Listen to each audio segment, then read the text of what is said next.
듣다 보면 법을 알게 되는 로퍼. 구독과 좋아요를 꼭 눌러주세요.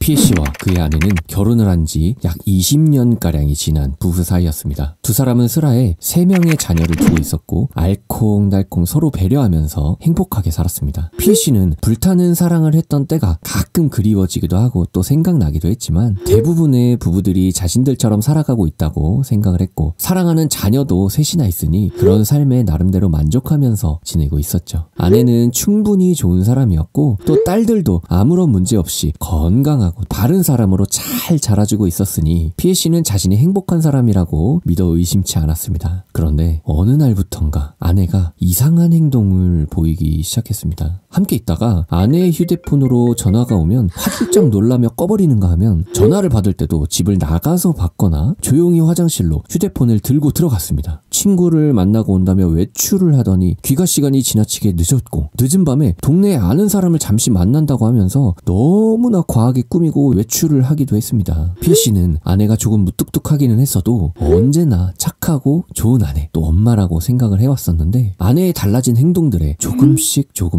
의심이 싹트게 되었죠. 하지만 자신이 사랑하는 사람을 의심하고 싶지는 않아서 스스로 자책도 하면서 애써 외면하기 위해 노력했습니다. 그러나 한번 시작된 의심은 걷잡을 수 없이 불어났고 피해씨의 머릿속에는 온갖 상상의 나래가 펼쳐졌습니다. 결국 피해씨는 아내의 차에 녹음기를 몰래 설치하게 되었습니다. 그리고 그렇게 녹음된 대화 내용에서 아내가 불륜을 저지르고 있었다는 사실을 알게 되었습니다. 두 사람은 피해씨의 예상보다도 더 오래 만난 사이였고 두 사람이 한 성적인 대화 역시 녹음기에 그대로 녹음되어 있었죠. 아내를 믿기 위해 노력해왔던 피해씨는 말로 다 할 수 없는 큰 배신감을 느끼고 충격을 받게 되었습니다. 자신이 알던 아내가 맞는지 도저히 믿기지 않을 지경이었습니다. 결국 피해씨는 참을 수 없는 분노에 치닫고 말았죠. 사랑하는 자신의 세 딸을 보면서도 이 가정을 지켜야 하나 고민했지만 녹음기에 그대로 녹음되어 있던 그들의 더러운 대화가 도저히 잊혀지지 않았습니다. 몇 날 며칠 머리를 싸매고 고민을 하던 피해씨는 이대로 가정을 유지하는 것은 말도 안 된다고 생각을 했습니다. 결국 아내에게 모든 것을 이야기했지만 그녀는 잘못을 반성하기는커녕 오히려 피해씨가 몰래 자신의 차에 녹음기를 설치한 것이 너무나 불쾌하다며 피해씨를 몰아붙였습니다. 피해씨는 그런 아내의 행동에 더 크게 분노하게 되었고 상간남을 대상으로 하여 불법 행위에 대한 위자료를 청구했습니다. 상간남은 피해씨의 존재를 알면서도 아내와 만나왔기에 불법 행위를 저지른 것으로 인정이 되었습니다. 이렇게 마무리되나 싶었지만 여기서 짚어야 하는 부분이 있었습니다. 바로 피해씨가 아내의 차에 녹음기를 몰래 설치한 부분이죠. 피해씨의 아내는 피해씨가 자신의 차에 몰래 녹음기를 설치한 것에 대한 책임을 물었고 법원은 그 부분만큼은 그녀의 손을 들어주었습니다. 정말 뻔뻔한 요구였지만 어쩔 수 없었죠. 법원은 아무리 배우자의 불륜을 적발하기 위한 용도로 할지라도 배우자와 상대방의 대화를 몰래 녹음한 것은 불법 행위에 해당한다고 판결을 내렸습니다. 공개되지 않는 타인 간의 대화를 녹음 또는 청취하지 못한다는 통신비밀보호법 규정에 따라 배우자의 불륜 행위에 대한 증거 수집을 목적으로